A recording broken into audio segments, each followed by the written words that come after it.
新型啃老出现了，很多父母被蒙在鼓里，还觉得子女很优秀。在当代社会，有一种新型的啃老族正在悄悄蔓延，但是人们却浑然不觉。啃老族这一类人群，相信大家都不陌生。简单来说，就是一些年轻人整日碌碌无为，不思进取，不找工作，不考虑升学，只靠父母接济。然而随着社会不断发展，用这一概念来形容啃老族已经不合适了。如今已经出现了新型的啃老族，他们产生了新的啃老方式。新型啃老出现了，很多父母被蒙在鼓里，还觉得子女很优秀。新型啃老族就是一些子女在父母眼里非常努力，十分上进，让父母觉得自己非常优秀，在挥霍着父母工资的同时，做一些无关于学习的事情。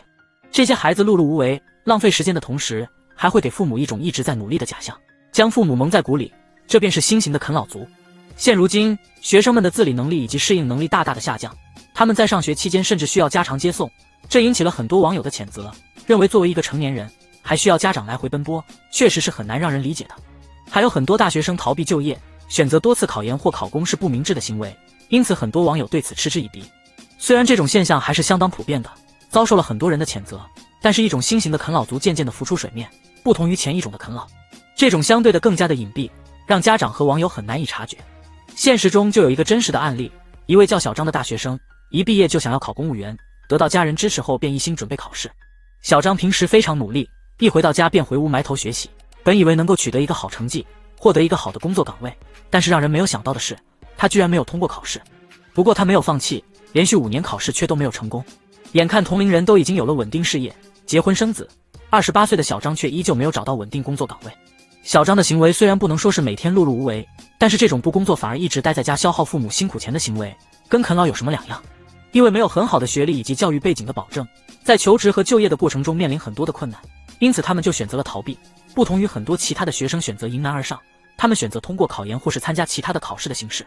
待在家里面进行复习。虽然看起来并没有什么问题，然而经过多年的考试失败以后，他们依然坚持自己当初的选择，这样不仅造成了很多时间和精力上的浪费，而且大大增加了父母的压力以及家庭的开支。与此同时，很多父母依然是非常支持他们的选择，能够进入到一些体制内或是相应比较好的工作岗位，能够帮助他们拥有比较好的职业前景。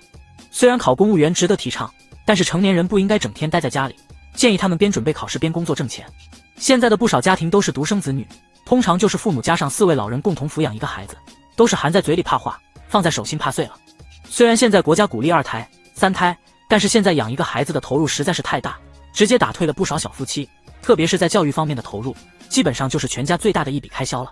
现在很多年轻人都喜欢和父母一起居住，或者和父母居住在楼上楼下的关系，并不是为了能够及时照顾父母，而是为了下班回家能不用做饭，直接去父母那里吃，这样就能少承担家庭责任，少做家务，少支出生活成本。这种情况并不少见，反而是一种非常普遍的现象。不仅如此，年轻人还把这种行为作为一种孝顺父母的方式，觉得自己下班会父母那样，能够陪他们说说话。但是又有多少人会陪父母说话？大多数都是回家往沙发一躺，并不会帮助父母做任何的家务事情。他们认为父母年龄大了，又不用上班做家务，照顾自己的饮食起居是应该的。其实这种方式就是当下新式的啃老行为，但是有很多人都这样做，却没有感觉到有任何的不妥当之处。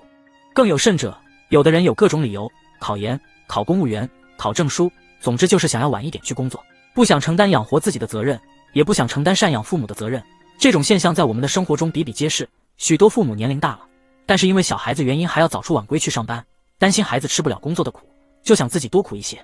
而我们今天提到的新型变相啃老，就是这种为了躲避就业而选择考研的大学生。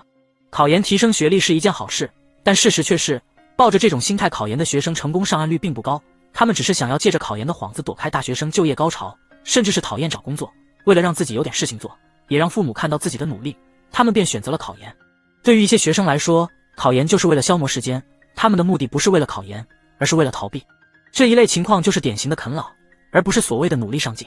对于很多学生而言，不管是考研还是考公，他们都应该做好详细的计划，这样的话才能够合理的安排好时间，一步一个脚印的根据自己的计划完成相应的目标。如今，随着社会的不断发展，越来越多的毕业生整日碌碌无为，在家啃老。有些年轻人借着备考的理由在家啃老，把父母蒙在鼓里，他们依旧觉得孩子非常优秀。但是成年人要多理解自己的父母，父母每天努力工作十分辛苦，作为子女不应该整天待在家中啃老。大学毕业生想要考研、考公务员值得提倡，但是在备考的同时，也应该规划自己的生活，可以边工作边备考，不要待在家里，给家庭经济带来负担。只有这样才能够在考试中很好的解答相应的问题，帮助他们获得一个比较好的前途。如果仅仅是得过且过，不仅造成了时间的浪费，而且会让他们错失很多的机会。不知道大家对于社会上这种新型啃老怎么看的？欢迎评论区留言讨论。